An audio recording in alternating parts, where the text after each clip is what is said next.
Hey, and you're such a badass, meet me off stage in 13 minutes and 50 seconds. At Turning Point USA's 2025 event, Thomas Homan gave a fiery speech, one that took a sharp turn when he was interrupted by a heckler in the middle of his remarks on immigration policy. What followed was an intense, unscripted moment that highlighted not only the passions surrounding the immigration crisis. Homan was explaining how many migrants are gaming the asylum process by taking advantage of long wait times, but then, mid-sentence, he was interrupted by a heckler in the audience. Get a hearing within 40 days, 90% lose their case, they get sent home. That is not what they wanted. They're playing the long game. Let's release them in the community. Wait 3 or 5 years. Pardon me? Are you an MS-13 member? It says so. Hey, that's okay. That's okay. I got a question. No. I got a question for you. Why don't you come up here and hand me that picture? Bring it. USA! USA!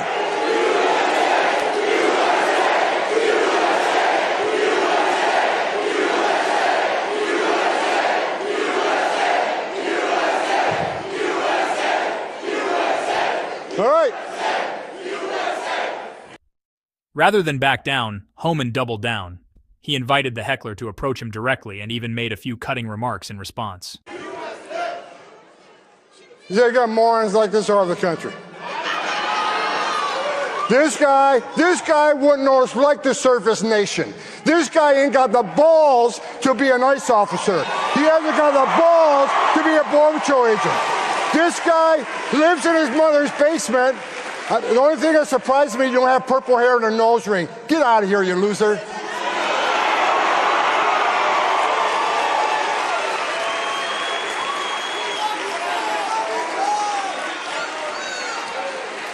And you're such a badass, meet me off stage in 13 minutes and 50 seconds.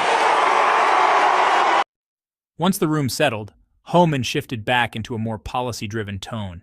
He criticized sanctuary cities like Chicago and New York, accusing them of putting politics before public safety.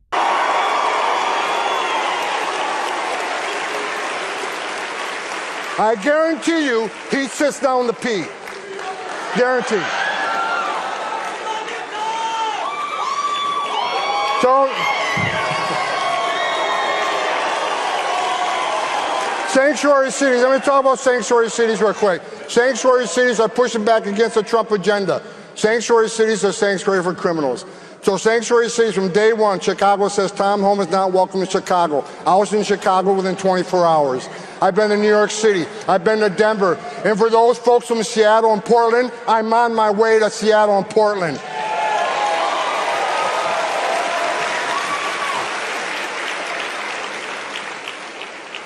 Assholes like this guy think they're going to vilify men and women of ICE, that they're going to intimidate or scare us. I'm not going anywhere, either as the men and women of ICE. We're going to do the job that President Trump gave us to do.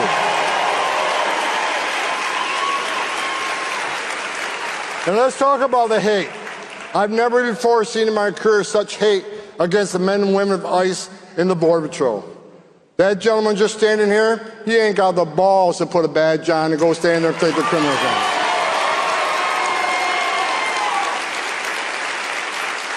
The men and women of ICE have a dangerous job already. I was one of them. I was the first director of ICE that actually came up to the ranks. The 20,000 men and women that worked for me, I never asked them to do anything I didn't do myself because I was one of them. I wore the green uniform. I was a Border Patrol agent. I know what it's like to stand on a dirt trail at 3 o'clock in the morning. A sensor goes off. What's coming north? They don't know. Is it just an illegal alien looking for a better life? Or is it a heavily armed drug smuggler? They don't know, but they're going to stand there and take it on. These are the bravest men and women this nation has. Homan's core message is clear. The men and women of ICE are law enforcement professionals doing a dangerous and thankless job. He says they're under attack, not just by activists and politicians, but by a public narrative that portrays them as villains rather than civil servants upholding federal law.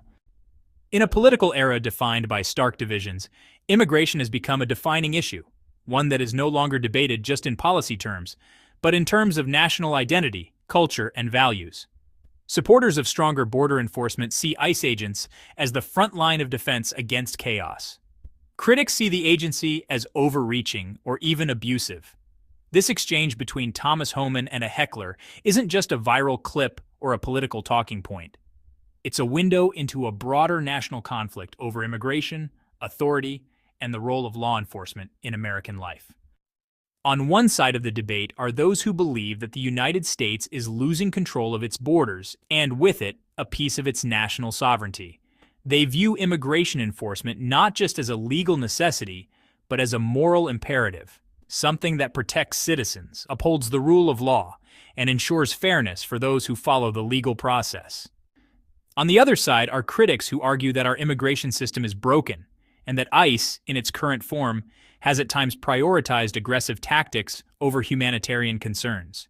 They see sanctuary cities not as lawless enclaves but as safe havens for vulnerable individuals who would otherwise be swept up in a system that doesn't make enough distinctions between criminals and families seeking a better life.